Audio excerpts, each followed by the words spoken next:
Have you ever wondered why some people seem to have peace even when life is falling apart? They still face problems. They still have difficult days. But somehow, they don't let those struggles control them. The difference isn't that their lives are easier. The difference is that they've learned to put God first. Now, what does that actually mean? Does it mean you'll suddenly become rich? Will every problem disappear overnight? Will life become perfect? Not at all. Putting God first doesn't remove every storm, but it changes who you become in the middle of the storm.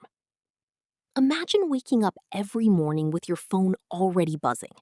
New messages, emails, social media notifications, news updates. Before you even get out of bed, your mind is already racing. That's how many of us begin our day. We give our attention to everything else before we give even one moment to God. Then we wonder why we feel anxious, distracted, and overwhelmed. But what if you changed just one habit?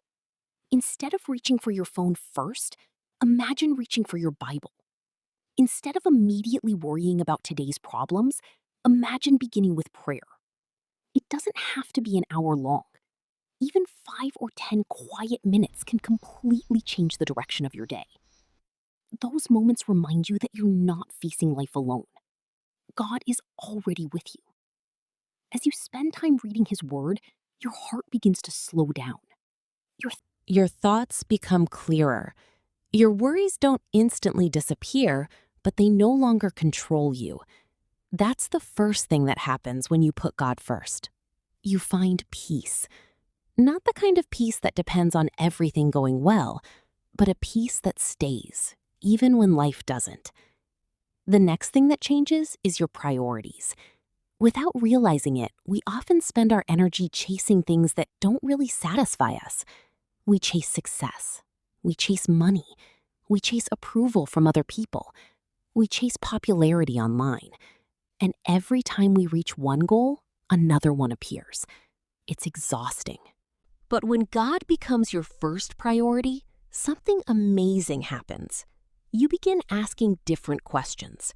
Instead of asking, "What do I want?" you begin asking, "What does God want?" Instead of living only for yourself, you start living with purpose. That changes the decisions you make every single day. Maybe you choose honesty instead of taking an easy shortcut. Maybe you forgive someone, even though it's difficult. Maybe you choose kindness instead of anger. Maybe you become more patient with your family. These choices may seem small, but over time, they completely transform your life. Another beautiful thing happens. Your relationships begin to change. When God fills your heart with love, it's easier to love other people. You become more understanding. You become slower to judge. You become quicker to encourage. People notice something different about you, not because you're perfect, but because your heart is changing. Now, let's be honest.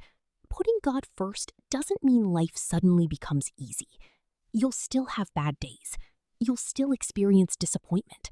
You'll still face uncertainty. There will still be moments when you feel tired, confused, or discouraged. The difference is that you're no longer carrying those burdens by yourself. When challenges come, prayer becomes your first response instead of your last option. Instead of panicking immediately, you pause. You pray. You ask God for wisdom. You trust that even if you can't see the whole picture, He already can. That trust changes everything. Think about a child holding a parent's hand while crossing a busy street. The child doesn't understand every danger.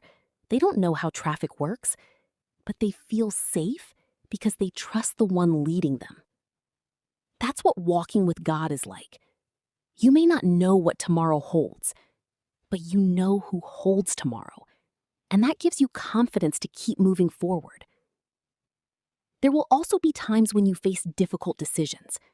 Maybe it's choosing the right career. Maybe it's deciding who your real friends are. Maybe it's knowing when to say yes or when to say no. When God comes first, His wisdom becomes your guide. Instead of following every opinion you hear, you learn to seek His direction. Sometimes His answer won't be the easiest one. Sometimes it won't even make sense at first. But over time, you'll discover that His way always leads to something better.